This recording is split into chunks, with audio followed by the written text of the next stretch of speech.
Welcome everyone to this week's video. Today we are on Fish Friday number 144 and we have a good one for you today. Today's fish is one of those fish that is absolutely gorgeous, found in all the reefs of the Pacific Ocean, and is one of the possibly best known reef fish of the entire world.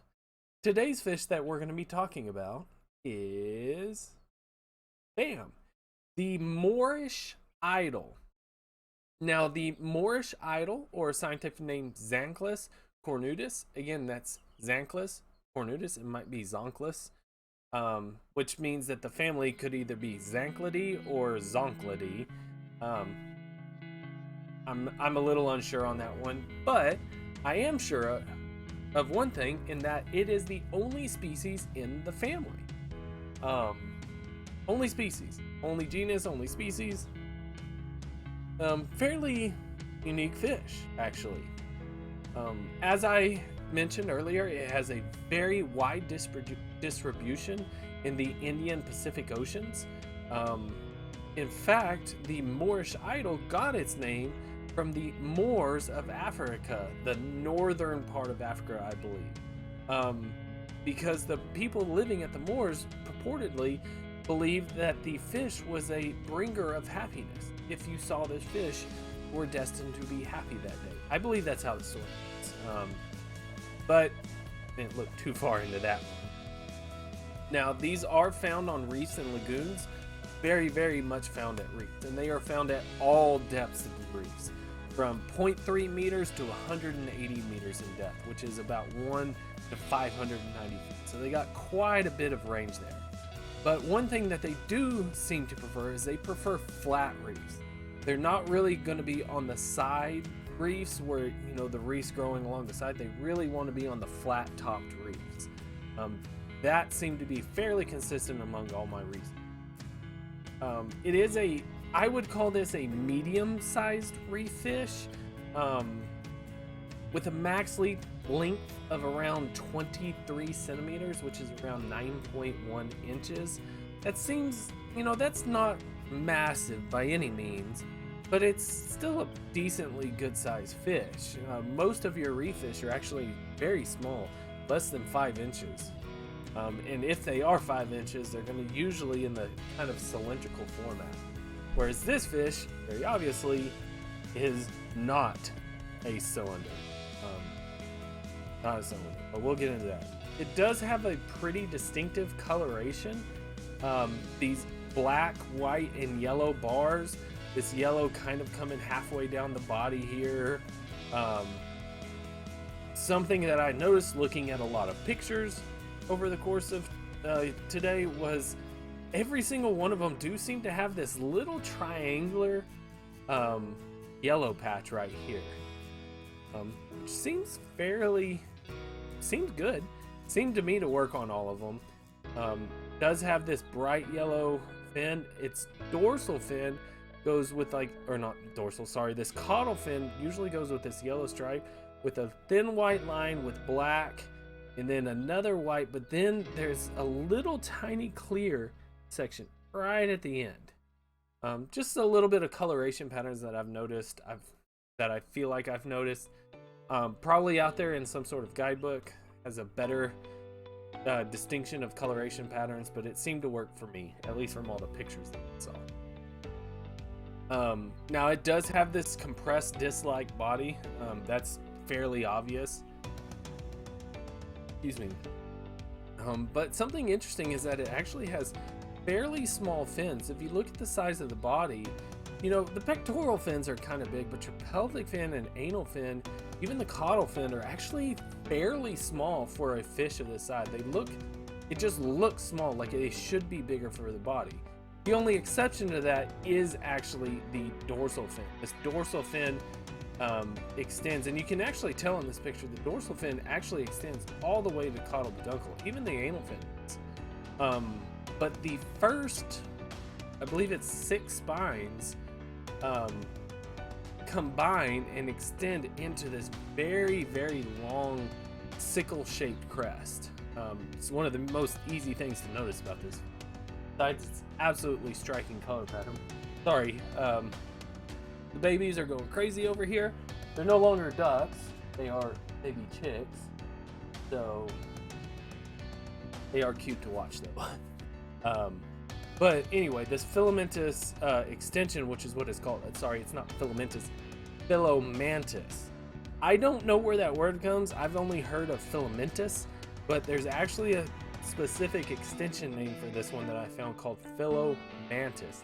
Philomantis. Not sure about that, but they are known to have it over 8 inches in length. Basically almost doubling their body length just from that one photo. They also have this very tubular snout, very small mouth, and if you look, it's kind of hard to see, but their eyes are extremely high set. Eyes are way up on the head. It's kind of a bizarrish looking eye when you look at it from the front. It just looks odd. I don't really know how else to describe it. It's honestly, from the front, look here, it's just a weird looking fish. From the side, it's beautiful, and obviously the colors pull you away, but this head is just freaky. I don't know how else to describe them. If you were to open their mouth, you would see that they actually have a ton of teeth that are almost bristle-like. Really interesting. But they are sort of, one of their very distinctive characteristics that I found says that they have a very small, triangular and small anal fin.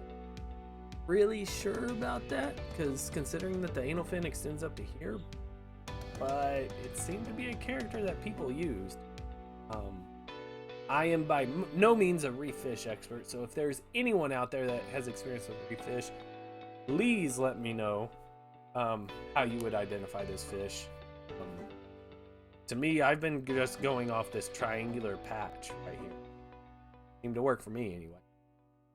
Now, something that is unusual, well, I've heard both, sorry.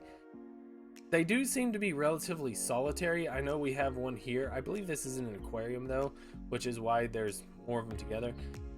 In the wild, they seem to be a little more solitary, not really in aggregations. And there's some documentation stating that they mate for life, like one of their close resemblances, butterfly fish. And then some people say that there is zero mating and that they're just true pelagic spawners that are completely caution to the wind. I kind of like the mating for life thing, so we'll just go with that. Seem to be. But what is known is that they are pelagic spawners, whether or not they mate for life or whether they have spawning aggregations. They are pelagic spawners, and something that's actually interesting about that is that they have an unusually long larval stage. Could not find how long that larval stage actually was, but they do have one, a very long one. Now, in terms of their diet, they're actually fairly omnivorous. They eat very small fish, they eat benthic invertebrates, little tiny insects, but something else is that they'll actually eat sponges and coral polyps and tunicates as well, which is really unique. Usually sponge eaters are very specialized to eating sponges. These fish actually have evolved to both eat sponges and be fairly well omnivorous. And now, with that type of diet, you would think that they'd be very popular in aquariums. You'd be right, actually. But that's the interesting fact that we're going to end the video on today, is actually talking about Moorish idols in the aquarium. These fish are very popular in the aquarium trade and have been tried. Many people have tried to keep in aquariums, and they usually fail, actually. So I'm going to say, please don't have Moorish idols in your aquarium. They usually die excessively quickly, very quickly, and they're expensive. Fish I have found for Moorish idols seem to range somewhere between $150 and $200. I would not spend that much on a fish unless I am extremely confident that I can keep up with it. But why are they so difficult to keep in an aquarium? And the issue is that we don't know. They are very hard to feed. They seem to go through this cycle where if you do have to keep them alive, you have to feed them a lot of small meals throughout the day, if you can get them to eat at all. These seem to have a habit of not eating and starving themselves to death, or they go to the opposite end and they eat absolutely so much that they just die of overeating, which other fish will as well. So you actually have to kind of piecemeal their food out for a long time. Another thing is that they require a very large aquarium, minimum of 100 gallons. These are not small aquarium fish. So you have to like take all those factors into account, and it takes a lot of upkeep for a saltwater aquarium. And something interesting I want to note about this is I could not find the paper. I tried, but I seem to remember when I was in college and we were discussing this fish, there was an article that showed that this fish had an exceptionally and almost exponentially higher harvest and death rate than ever before due to a Disney movie. That movie would be Finding Nemo. The reason why is because this fish, there was a fish in the movie, his name was Gil. He was one of the aquarium fish. Gil was a Moorish idol. People saw those colors in the aquarium. They're like, oh, that'd be neat. These fish have always been collected for aquarium trade, but that movie, there was definitely a spike of Moorish idol harvesting, purchasing, and everything after that movie came out. And it's a beautiful fish, don't get me wrong. However, since most people are not equipped to handle a fish this difficult, most of them died, unfortunately. So it's a little bit of a sad thing. But here is the good news. If you have a saltwater aquarium, and this is the other interesting factor in part of the aquarium trade. You do have a saltwater aquarium and you love this color pattern, you love this body style, you think it's beautiful, but you're a little downturned about, well, I don't want to kill a fish. Well, there's actually an option. If, I have seen this as well. There's some people that try to pass other fish off as Moorish idols. This fish actually has quite a few lookalikes in the world. And so some sellers try to put off other fish as Moorish idols when they're in fact not. And I actually have a picture here showing these other things. I have seen these all done as Moorish idols. However, this would be the only Moorish idol. These are the only true Moorish idols. This is not a Moorish idol, nor is this one. But you can find these sometimes listed as Moorish idols. These two fish, which is a schooling bannerfish and a pennant coral fish, as you can see from the description down here, look very similar. They are significantly easier to keep in an aquarium. So if you like this color pattern and you're willing to go with a much hardier fish that's much easier to take care of and probably significantly cheaper, there are options out. So just keep that in mind. But regardless, no matter what, if you have an aquarium, do not get a fish unless you understand that fish and are able to take care of it properly.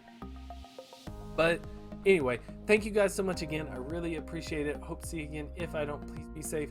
Have a great day. Please leave a like, comment, subscribe. If you do, I'd really appreciate it. Hope to see you again. Once again, please leave those comments down below. I love reading them. Sorry about the coughing. I love interacting with all of y'all. If you'd like to support the channel, please click the link down below. It would go such a long way. But thank you guys so much again. Take care of yourselves. Take care of your loved ones.